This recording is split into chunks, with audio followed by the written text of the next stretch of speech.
এটা আমাদের প্রবাসী ভাইদের বউয়ের জন্য, আমাদের ভাবিদের জন্য।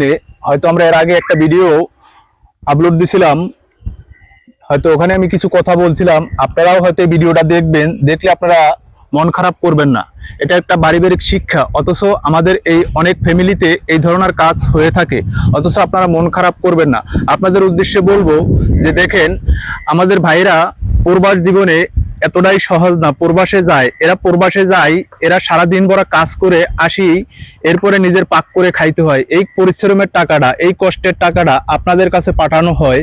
এই টাকাটা কিছু কিছু ক্ষেত্রে আছে, আপনি দেখেন এদের আত্মীয় স্বজনের অভাবের জন্য এরা টাকাটা পাঠিয়ে থাকে। এই টাকাগুলো আপনারা, কিছু কিছু লোক আছে আমাদের এই সমাজে, এরা এই আত্মীয় স্বজনকে এরা কোনো সাহায্য না করে এরা এই টাকাগুলো নিয়ে এদের নিজের আত্মসাৎটাই এরা পূরণ করে। এই জন্য আমরা এই ভিডিওটা দিয়েছি, কিন্তু আপনারা মন খারাপ করবেন না। আসসালামু আলাইকুম।